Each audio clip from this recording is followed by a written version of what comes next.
There are moments in history when the quiet unfolding of time pauses, just long enough for a forgotten whisper to be heard again. It may rise softly from beneath the earth, or emerge in the worn ink of an ancient scroll. Or sometimes it returns from the bottom of the sea, carried upward with the slow patience of waves that have kept their secrets for 2,000 years.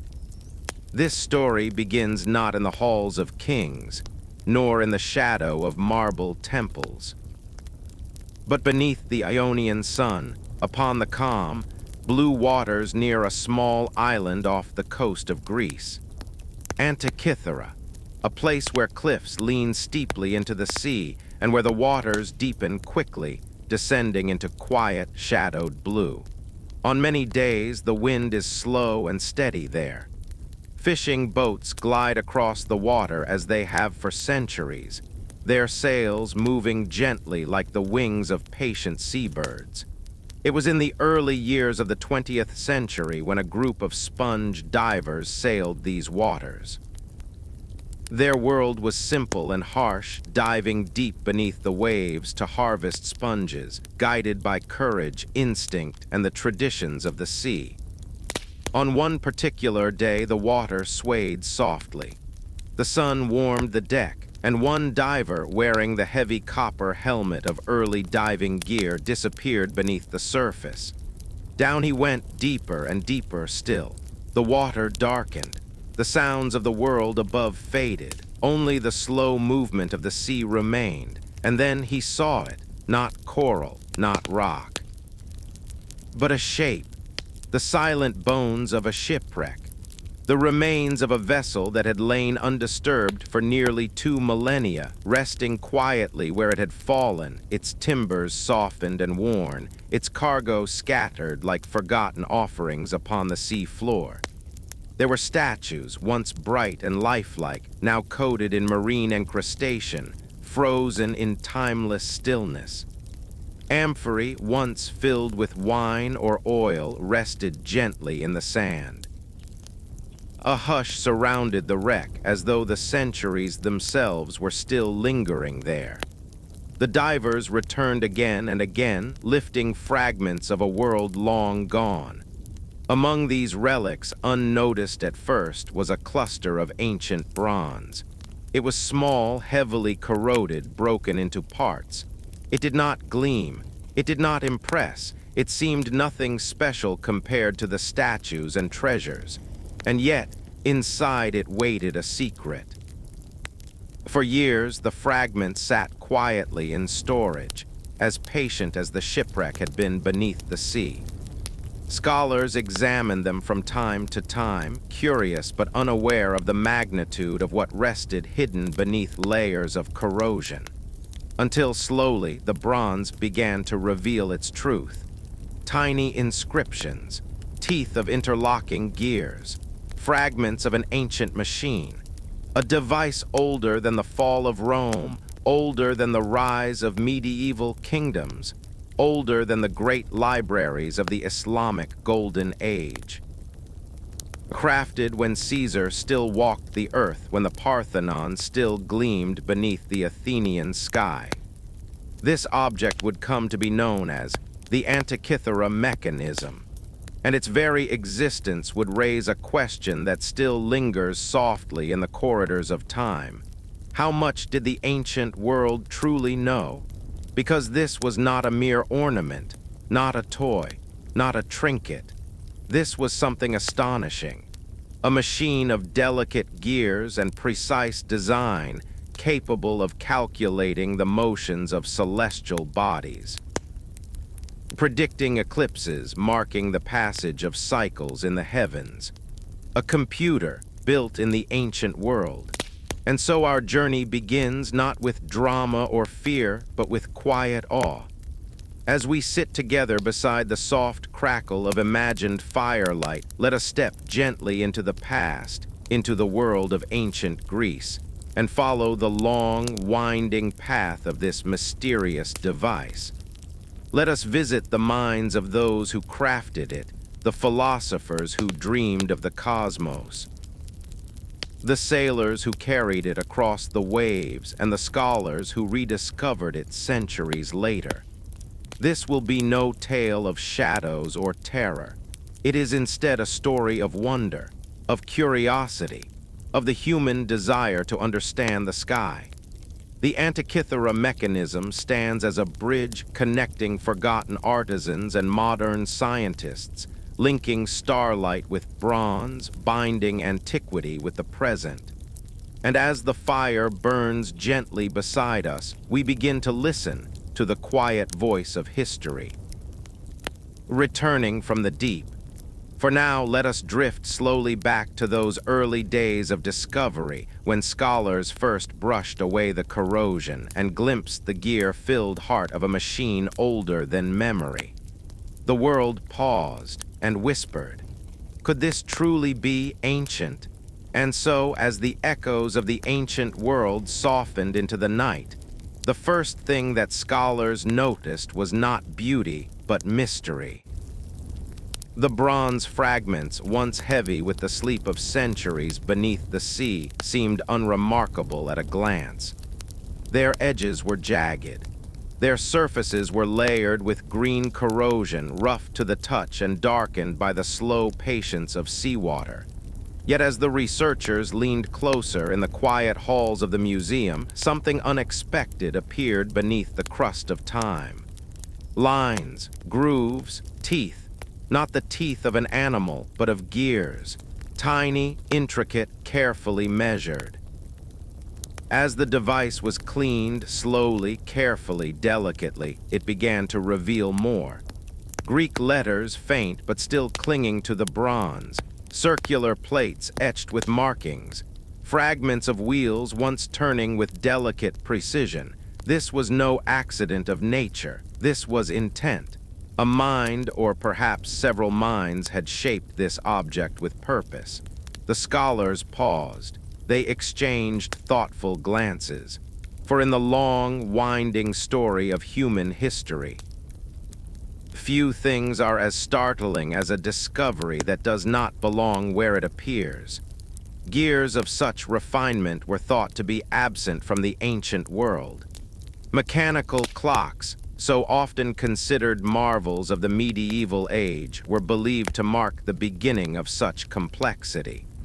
And yet, here before them was proof that the ancients had walked this road long before. The Antikythera Mechanism, quiet, unassuming, revealing its truth only to those who listened closely. Pieces were placed beneath X-ray imaging, not to expose secrets with harsh drama, but with the gentle patience of curiosity.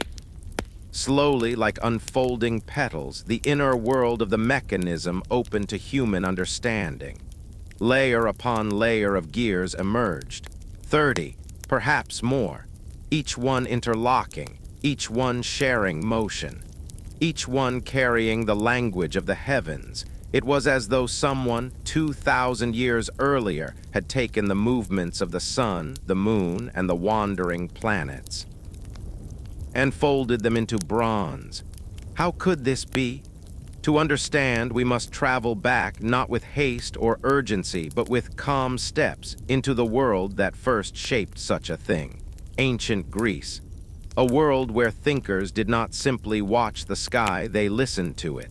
Where philosophers gathered beneath colonnades not to shout but to question, where sailors steered by the stars, where farmers waited for the turning of seasons, where priests looked to the heavens for signs of divine order. The night sky to them was not a distant mystery. It was a companion. They traced the arc of the sun across the year. They watched the moon swell and thin. They noticed how certain bright lights, the planets, moved strangely against the backdrop of fixed stars. They recorded, they calculated, they wondered. And slowly, over generations, a picture emerged. Patterns, cycles, harmony. Somewhere within this world, a craftsman or perhaps a small group of skilled artisans received instructions. Those instructions may have come from an astronomer, a philosopher, or perhaps a patron fascinated by the sky.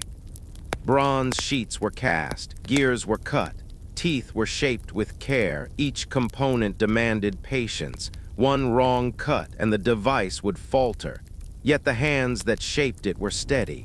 The minds behind it were clear. This was not guesswork, this was mastery. And as the mechanism took form, so did its purpose. It was a way to predict the sky, not through myth, not through divine intervention, but through the gentle precision of mathematics. Some scholars would later propose that it might trace the metonic cycle, a 19-year pattern where the sun and moon return to roughly the same positions in the sky. Others recognized the Saros cycle, a repeating rhythm of eclipses, and still others saw in its gears the careful tracking of the moon's strange, uneven motion, a mathematical subtlety that spoke of deep astronomical understanding. This was not the work of a world stumbling into knowledge. This was the work of a world that already knew. Yet the Antikythera Mechanism is more than a device. It is a reminder that history is not a straight road, but a tapestry with peaks of brilliance followed by long valleys of forgetting. The ancient world built this machine, and then somehow the knowledge faded. Centuries passed, empires rose and fell, libraries burned, languages changed, and the last of the gears fell silent. Until sponge divers, guided only by tradition and courage, brought it back to the surface. Now researchers leaned over the fragments, not with the urgency of treasure hunters, but with the reverence of those who sense that they are listening to an ancient voice. And in quiet museum rooms beneath soft lamps, the bronze seemed to whisper of forgotten minds, of philosophers who believed the universe possessed not chaos, but order, of artisans whose chisels traced the mathematics of the stars, of a world where curiosity was not merely encouraged, it was celebrated. The mechanism did not shout its mystery, it simply was quiet, patient, profound. And so, as evening light filtered across the museum floor and shadows lengthened softly across the fragments, the scholars understood something simple yet extraordinary. They were not merely studying a relic. They were standing at the threshold of a conversation across time, a conversation about what it means to wonder, to observe, to seek understanding in the movements of the sky, and perhaps about how easily such wonder can be lost and how beautifully it can return. Thus, the mystery rested once more beneath the quiet passage of time. If we wish to understand the Antikythera Mechanism, we must first wander gently, without haste, through the world that gave it life. A world of sun-bleached stone, shadowed porticos, and evenings filled with quiet conversation beneath the stars. Ancient Greece was not a single kingdom, nor a unified empire. It was a constellation of city-states, scattered like islands of thought across land and sea. Each had its own customs, its own temperament. Yet continue Part 3, Minds Beneath the Marble Skies. If we wish to understand the Antikythera Mechanism, we must first wander slowly, gently, through the world that gave birth to it. A world of marble columns and open courtyards, of sandals brushing against smooth stone, of voices drifting quietly through warm evening air. Ancient Greece was not a single kingdom pressed beneath one crown. It was a constellation of city-states scattered across islands and peninsulas like bright points of thought across a silent sky. Athens, Rhodes, Corinth, Syracuse, each one a living world of arguments, debates, markets, theaters, and temples, each one a harbor for ideas. and above them all, night after night, arched the endless sky. To the Greeks, the heavens were not distant or abstract. They were close, familiar, a place of rhythm and meaning. Farmers read the constellations to know when to sow and reap. Sailors studied the stars as guides across the shifting seas. Priests watched the heavens to mark festivals and ceremonies. And philosophers, they asked why. Under the shaded porticos, scholars gathered, not with raised voices, but with thoughtful ones. Students listened. Questions lingered in the air like incense. What is the universe made of? What governs its motion? Is there order in the sky, or only chance? Some spoke of atoms, some of divine purpose, some of mathematics, quiet and clean. And amidst these conversations walked minds like Aristotle, Hipparchus, Archimedes, and later Ptolemy, each one shaped by the vast, slow breathing of the night sky. They observed patiently. They recorded carefully. They listened to the heavens, night after night, year after year. It is easy from the modern world to imagine the past as dim or uncertain. But the truth is quieter and more beautiful. The Greeks did not simply gaze upward. They measured, calculated, predicted. They traced repeating cycles with remarkable precision. The rising of Sirius, the turning of the seasons, the wandering paths of the planets, the uneven motion of the moon. And somewhere, perhaps in Rhodes, that island of sunlit hills and sea-washed harbors, an idea took shape. A possibility that the dance of the heavens might be turned into gears, ratios, bronze and motion. Imagine for a moment the workshop. Sunlight falls through a high window, soft and golden. Dust motes drift slowly through the air, rising and falling in quiet rhythm. The scent of metal and oil lingers. On a wooden table lie sheets of hammered bronze, chisels, scribes, compasses, each tool worn smooth by patient hands. A craftsman bends over the work, not hurried, not careless. Every tooth of every gear must be cut with care. Every ratio must match the mathematics whispered by philosophers and sky watchers. He does not shout. He does not boast. He works in thoughtful silence. Somewhere nearby, a scholar, perhaps influenced by Hipparchus, perhaps another quiet mind now lost to history, unrolls a parchment covered in numbers and diagrams. They speak together softly. They compare the arcs of the moon, the length of months, the shadowed rhythm of eclipses. And slowly the mechanism takes form. A case, gears within, dials upon the surface. Hands that turn with the motion of the cosmos. It is both instrument and symbol, a wisdom made tangible. To turn the handle was to move through time, forward through seasons, backward through eclipses yet to come. A bridge between human curiosity and the great silence of the sky. We may never know the names of those who built it. Their lives passed like all human lives, through childhood and youth, through labor and quiet reflection into the gentle fading of age.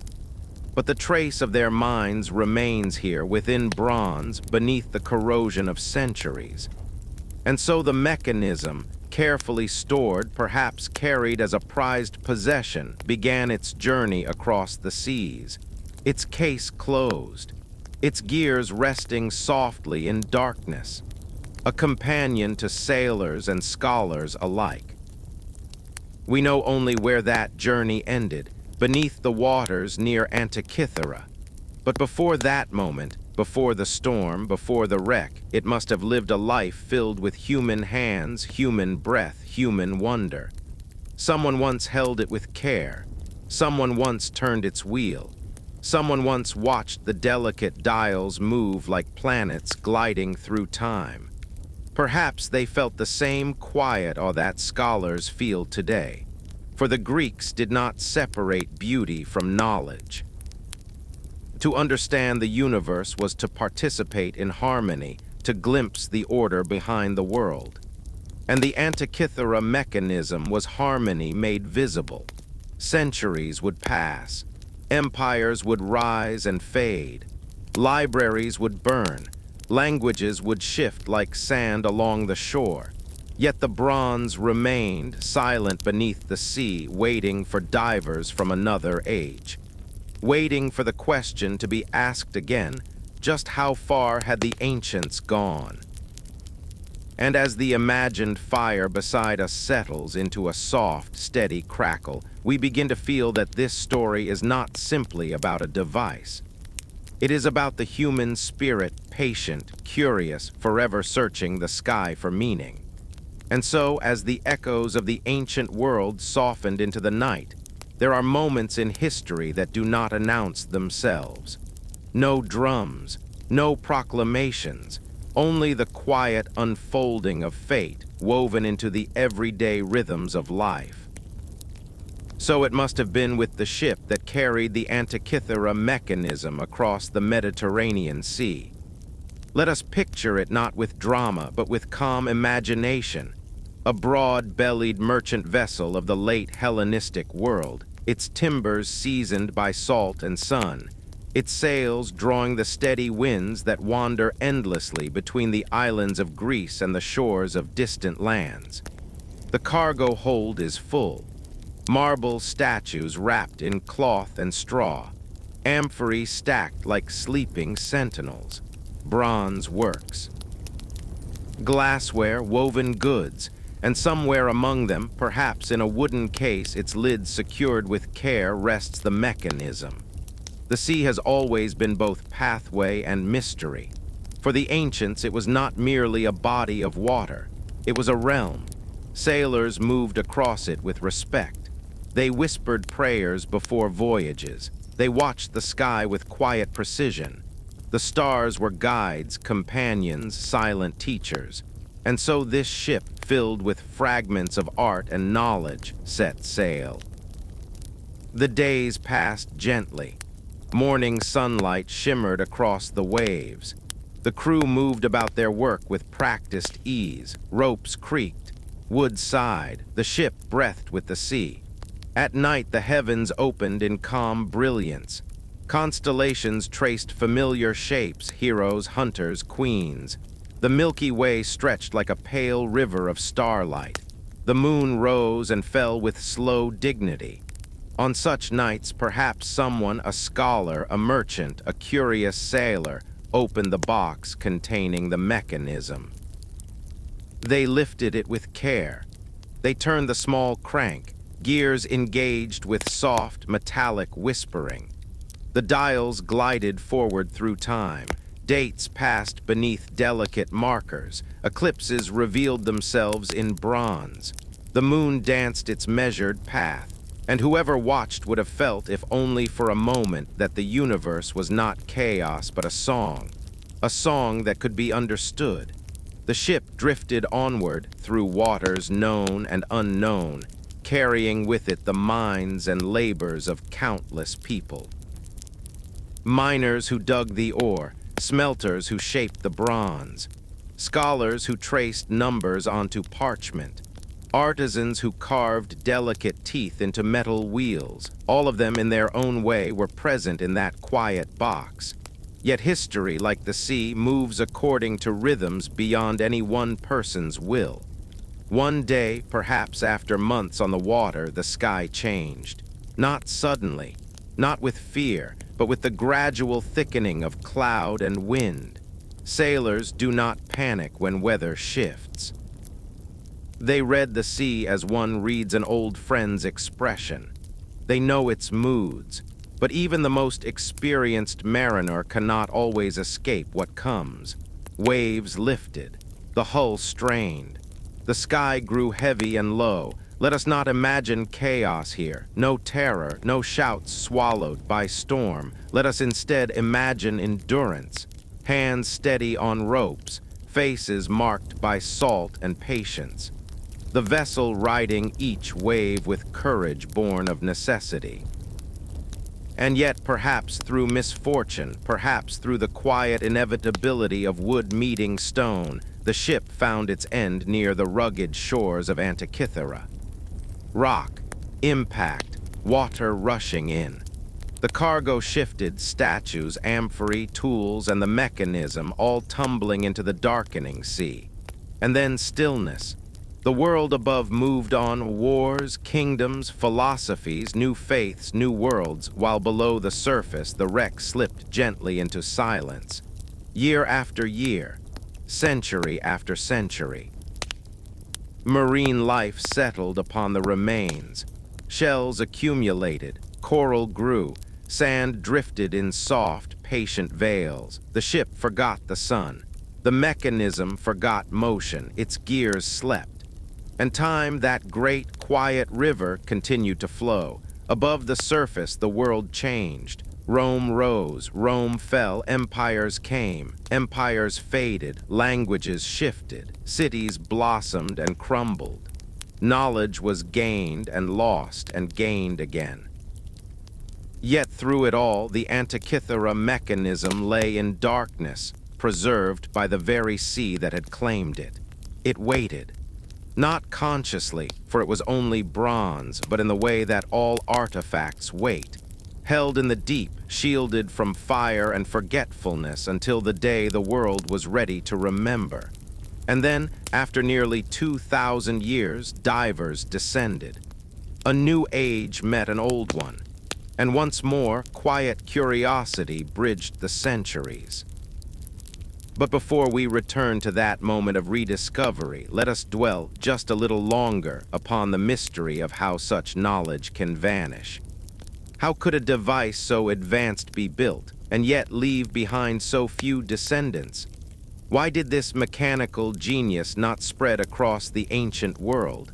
Perhaps it was rare, perhaps expensive, perhaps known only to a small circle of scholars and craftsmen.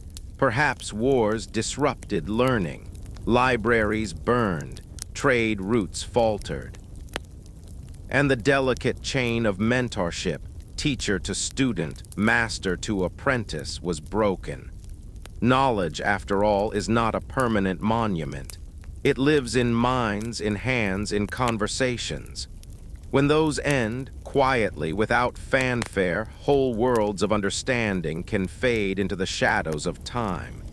And so the Antikythera Mechanism became not simply an object, but a symbol, a reminder that brilliance is not guaranteed. That civilizations kindle bright fires of thought, and sometimes those fires dim. Yet the ember remains, waiting to be discovered, waiting to glow again. As we sit together now listening to the soft hum of imagined fire, we realize that this story is not one of loss alone. It is also a story of return. For the mechanism did not vanish forever. It rose again, carried upward by human hands, human breath, human wonder. And with it came a gentle question. What else lies forgotten beneath the sands and seas of time? The waves move on. The stars continue their patient arcs. And the past, though distant, remains quietly near, like an echo beneath the night sky. Thus, the mystery rested once more beneath the quiet passage of time, when the divers first descended into the clear, blue waters near Antikythera. They were not searching for history. They were searching for sponges, for livelihood, for the simple endurance of daily life. Heavy bronze helmets lowered. Air hoses hummed softly. Weights pulled them down through layers of shimmering light until the waves above became only a distant glow. There upon the seabed they found the past, not in a museum, not in a library, but in quiet fragments strewn like fallen constellations across the ocean floor.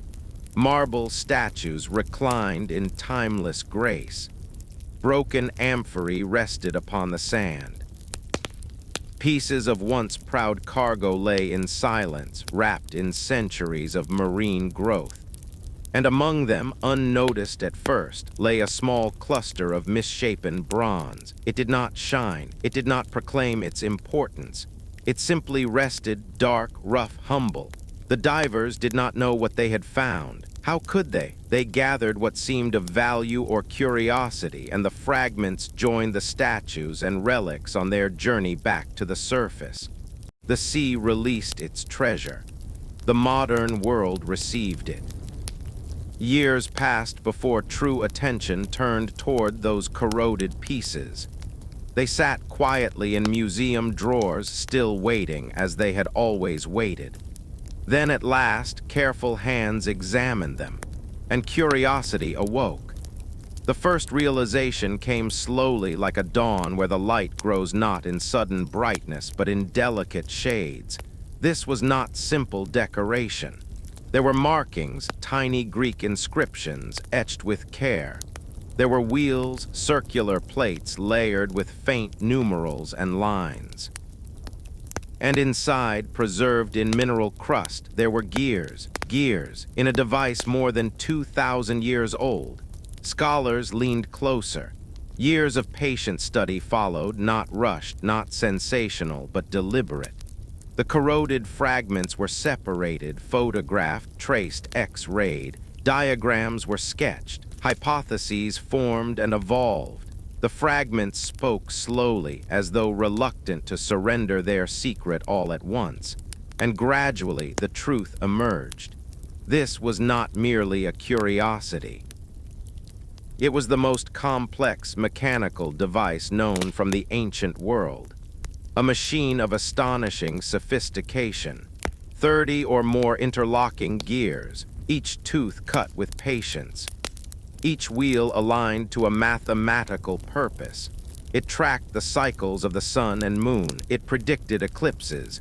It accounted for the moon's varying speed, a subtlety known only to the most advanced astronomers of antiquity. It may even have displayed the motions of the 5 known planets. All of this in bronze, fashioned by hand. In an age before telescopes, before clocks, before the mechanized world. The scholars paused, not in disbelief, but in reverence, because discoveries like this do not shout, they whisper, and those who listen feel a quiet shift inside as if a window has opened to a forgotten sky. Research teams from different nations joined the effort. Engineers, historians, linguists, astronomers, each brought a piece of the puzzle. They studied the ratios of gear teeth. They reconstructed mechanisms in wood and metal. They read surviving inscriptions, faint messages from another world.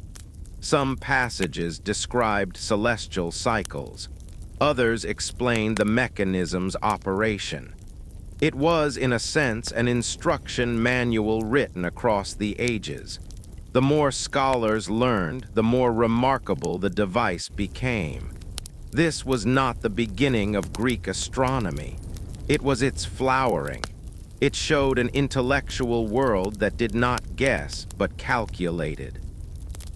A world in which the sky was a grand pattern, and the human mind sought to mirror that pattern in crafted form. And yet the mechanism remained singular.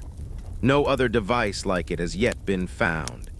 It stands alone like a solitary voice singing across a valley of lost time. Did others once exist?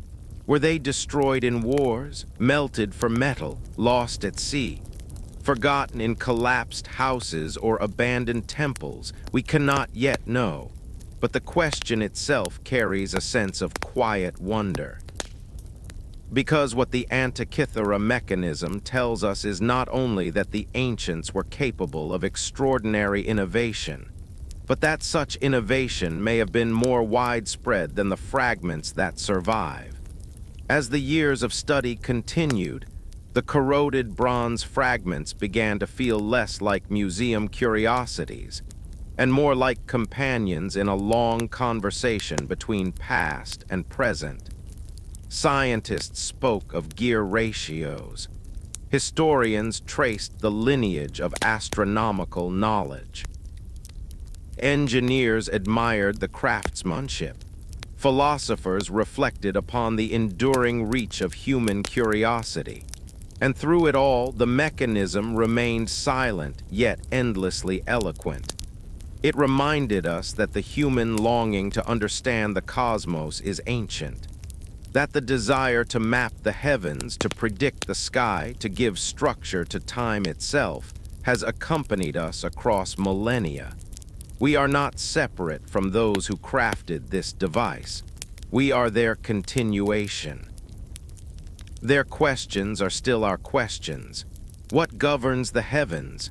How does order arise from seeming chaos? What place do we hold beneath the stars? And so, as we sit here beside the imagined warmth of the fire, listening to the calm rhythm of history unfolding, we realize that the Antikythera Mechanism is not merely an archaeological artifact. It is a reflection, a bronze mirror in which we glimpse the enduring spirit of inquiry. A whisper from the past, reminding us that even in distant ages, there were minds who gazed upward with patience, humility, and wonder. And as the day fades softly into evening in the museum halls where the mechanism rests, the shadows lengthen gently across its surface, and time itself seems to pause, just long enough for us to feel the nearness of those forgotten artisans and scholars. Their work continues, not in bronze alone, but in the curiosity of every person who stands before that ancient machine and wonders, how did they do this? And what else, once upon a time, did humanity know? Thus, the mystery rested once more beneath the quiet passage of time. Understanding the Antikythera Mechanism did not happen in a sudden flash of insight. There was no single triumphant moment. Instead, knowledge emerged slowly, like dawn light spreading across the horizon, illuminating details one by one. Scholars gathered not around a campfire, but around X-rays, photographs, and shards of corroded bronze. Yet the feeling was the same: quiet awe, thoughtful patience, a gentle respect for the past. The fragments were examined with the care one might give to a fragile leaf preserved in amber. Every ridge, every faint line of inscription, every trace of gear teeth was studied.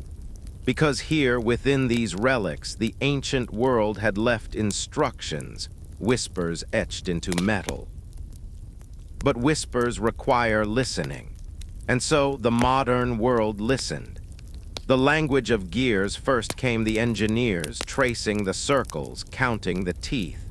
They measured each fragment carefully, reconstructing the ratios, numbers such as 223, 19, 127, not arbitrary but purposeful. These corresponded to known astronomical cycles recorded in Greek scholarship. The Saros cycle, roughly 18 years, the rhythm of eclipses. The Metonic cycle, 19 years, aligning lunar months with solar years. The Callippic cycle, refining the Metonic still further. To see these cycles appear in metal, that was the wonder. It meant the builders did not simply observe the sky, they captured it mathematically and translated it into motion. And so modern minds followed the trail. Each gear ratio revealed another layer of meaning. Each inscription, once unreadable, began to yield itself as imaging technology improved. Tomographic scans peered into the heart of the fragments, revealing details hidden since antiquity. Researchers began to see the device as a kind of cosmic book, not written with ink, but with rotating wheels. There were dials for the months, dials for the zodiac, dials for eclipses, predicting not only when they would occur, but in which part of the sky. Some markings appeared to reference the game's calendar, Olympia among them, suggesting that time, to the Greeks, flowed not only through stars and seasons, but through gatherings of people and shared celebration. The more that was learned, the deeper the sense of connection became. A dialogue across millennia. Teams of scholars collaborated across nations and disciplines: astronomers, classicists, mechanical engineers, mathematicians. They did not compete for glory. They participated in a shared unfolding. Replica mechanisms were built not as exact copies, for some details are still debated, but as thoughtful interpretations. Turning the crank on these modern reconstructions became a kind of meditation. The pointer glides, the months advance, the moon waxes and wanes, and those who watch feel a silent echo of what an ancient observer once felt. Time becomes not an abstract idea, but a living cycle. A machine of philosophy. The Antikythera Mechanism was not just a calculator. It was an expression of worldview. The Greeks saw the cosmos as orderly, governed not by randomness, but by reason.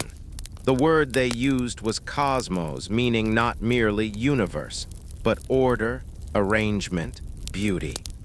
To create a device that embodied this order was an act of reverence. It reflected the belief that the human mind could align itself with the structure of the universe. That thought itself was capable of tracing the pathways of the stars. And so the mechanism becomes more than metal. It becomes a bridge between observation and meaning, between the sky and the hand that turns the wheel. The quiet triumph of patient study. Modern scholars did not always agree. Different theories emerged. Debates unfolded gently across conference tables and academic journals.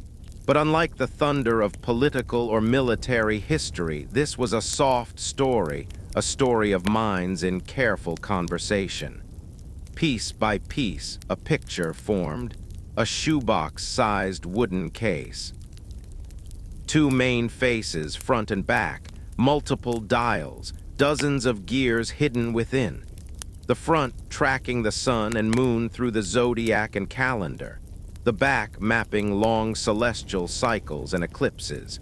A device small enough to carry, yet vast enough to contain the heavens. A moment of still reflection, and so we pause here. We imagine a scholar in the museum today, standing quietly before the fragments, the bronze darkened by time, the inscriptions faint but enduring. Visitors pass through the hall. Footsteps echo softly. A sense of reverence lingers.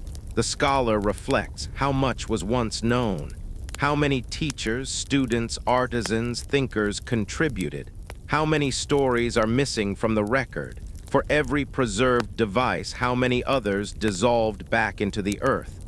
The Antikythera Mechanism is not only remarkable for what it is, but for what it implies. That history is not linear. That wisdom rises and falls like the tide. That humanity has reached for the stars many times in many ways.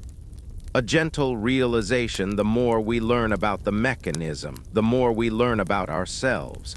We see that curiosity is ancient, that patience is powerful, that knowledge can sleep for centuries and still awaken when the time is right. And in this calm awareness, the world feels both larger and more connected. The sky above us tonight is the same sky the Greeks observed, the same moon, the same constellations, the same rhythmic unfolding of time. And somewhere in that continuity, we sense a quiet comfort. For the human story is long and full of forgotten brilliance waiting to be rediscovered. Thus, the mystery rested once more beneath the quiet passage of time. The room fell silent, not the quiet of boredom, but the kind of stillness that happens when minds teeter on the edge of something vast. Because suddenly the Antikythera Mechanism was no longer just an artifact. It was a memory. A memory of the sky, A memory of a world where the heavens were not abstract, not symbolic, but alive. Imagine this: a scholar in ancient Greece sits beside an open window. Outside, the sea murmurs softly against the rocks. The night is moonless, and above him stretches a vault of glittering stars, so clear, so close, they seem almost to breathe. He turns a small bronze wheel on the device before him. A pointer moves, and in that moment, he can see time itself. He can watch Venus trace its wandering path. He can watch the moon swell and fade, birth, fullness, death, and return.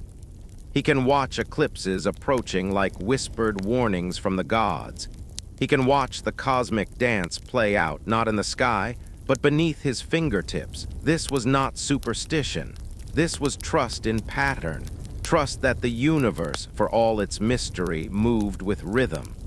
A rhythm so precise, so ancient, that with gears and ratios and patient calculation it could be captured. The Antikythera Mechanism did not predict the sky. It remembered it. It encoded decades, even centuries of observation. From Babylonian astronomers mapping lunar cycles, to Greek mathematicians refining them, to the craftsmen who turned raw metal into thought. Every notch in every wheel was the echo of a watchful human eye. And here is the strangest part. This device, forgotten beneath the sea, may not have been alone. Because to make something like this, you don't begin with perfection. You iterate, you refine, you improve, which means there were likely others, machines that vanished, machines that rusted to dust, machines that never survived long enough to astonish a diver in 1900. Civilization rises, civilization falters, knowledge is past, knowledge is lost. And sometimes, not often, it is rediscovered by accident. But the Antikythera Mechanism is not just a relic, it is a question. A whisper from the past that asks, how much have we forgotten? How many libraries burned before we learned to protect them? How many minds dreamed in metal before history swallowed their names? How many discoveries were made not once, but many times only to sink beneath the waves of time? As the archaeologists examined the fragments under modern light, one feeling grew quietly in all of them: humility. Because the people who made this machine were not primitive. They were not naive. They were not groping blindly toward truth. They held truth in their hands. And they carved it into bronze. But there is still more. Because the story of the Antikythera Mechanism does not end with its creators, nor with the shipwreck, nor with the first astonished archaeologists. It continues. Through scientists, through historians, through philosophers, through every person who has ever looked at the night sky and felt it looking back. And through you, listening now. In the next part, we descend even deeper into the mystery of why this machine was built, who may have owned it, and the haunting theory that ties it to one of the greatest minds in human history. Stay with me. Some mysteries whisper, this one thinks. Because when scholars reconstructed the gears patiently, obsessively, a strange realization emerged. This wasn't just engineering, it was philosophy mechanized. Someone had looked at the sky and thought, if the heavens run like a clock, then a clock can become the heavens. Who could think like that? Who could imagine gears not as tools of war or trade, but as instruments of cosmic understanding? A name began to ripple quietly through research papers. A name older than the Rekka, but dangerously close to the machine's birthplace in history. Archimedes, Archimedes of Syracuse, mathematician, engineer, dreamer, the man who gave the world levers, buoyancy, war machines that hurled boulders like thunder. And according to ancient writers, a device that could model the movements of the sun, moon, and planets. a device just like the Antikythera Mechanism. Cicero, the Roman statesman, wrote of visiting such machines. Bronze spheres that simulated the cosmos, wheels within wheels, ratios so perfect they bordered on poetry. Was the Antikythera Mechanism one of these, or a descendant, built by a student of Archimedes, or by a student of his student, knowledge passed like flame from torch to torch? If so, then this machine is not only rare, it is the ghost of a school of thought, a tradition of mechanical astronomy, a lineage of minds who believed the universe was not chaos, but geometry in motion. They weren't mystics fleeing from truth. They were scientists walking straight toward it, and then history struck. Rome rose, wars burned, libraries fell, scrolls disappeared, masters died, students scattered, workshops went silent, and the gears stopped turning, the ship that carried this device. It sailed during a time of power, wealth, and fragile peace. A world of philosophers and kings, but also pirates and storms. Was the machine being transported to a wealthy patron, a scholar, a temple, a royal court? We will never know. All we know is this: it never arrived. And for nearly 2,000 years, the world forgot that such a thing had ever existed. Until 1900, a storm, a dive, a chance discovery, and suddenly the past began to breathe again. Modern scientists stood where ancient craftsmen once worked. They watched, astonished, as X-rays revealed hidden inscriptions, tiny Greek letters etched like whispers on metal. Instructions, labels, warnings, almost as if the maker wanted to say, "This is how the sky works, do not forget." And yet we did. Civilization let go of knowledge once woven into bronze. We tell ourselves that progress is linear, that each century builds neatly upon the last. But the Antikythera Mechanism stands quietly in its glass case and contradicts us. It says, you can forget. You can lose brilliance. You can misplace genius. You can bury whole worlds of understanding beneath the sea. But here is the hopeful truth: you can also rediscover it. You can learn again. You can rebuild. Because inside every age, ancient or modern, there are minds staring up at the stars, wondering. In the final part, we will step back. We will ask, what does this machine mean for us now? What does it say about the fragile thread of knowledge and the greatness hidden in forgotten hands? And why, more than a century after its discovery, the Antikythera Mechanism still refuses to let us go? Stay with me. We have traveled together slowly through time, from the sun-warmed seas of Antikythera to the hands of divers reaching into the deep, to the scholars who peered through X-rays and microscopes. And now, in this final reflection, we step back and let the story settle like sand after the tide has retreated. The Antikythera Mechanism is more than gears and bronze. It is a message across millennia, a reminder that human curiosity is ancient, that the desire to measure, understand, and mirror the cosmos has existed for thousands of years. Its survival is miraculous. A single shipwreck preserved in the quiet patience of the sea, waiting for the world to be ready. And its rediscovery speaks to a truth larger than itself. That knowledge is fragile, yet enduring. That brilliance can vanish and yet return when the time is right. Imagine the hands that first turned its wheel, the minds that designed each gear, the fingers that etched tiny Greek letters into bronze. They lived in a world of stone and fire, of philosophers and sailors, of long days beneath the sun and longer nights beneath the stars.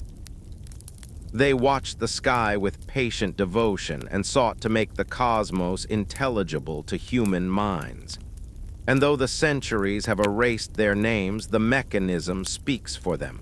Its voice is quiet, soft, measured. It whispers across time. We saw the patterns. We traced the stars. We reached for understanding, and you too may follow.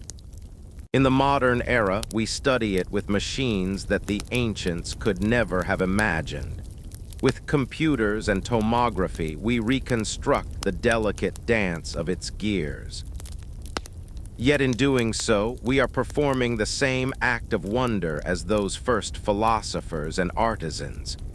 We are reaching across time, connecting with minds that may never have existed for long, but whose thoughts endure in bronze and shadow.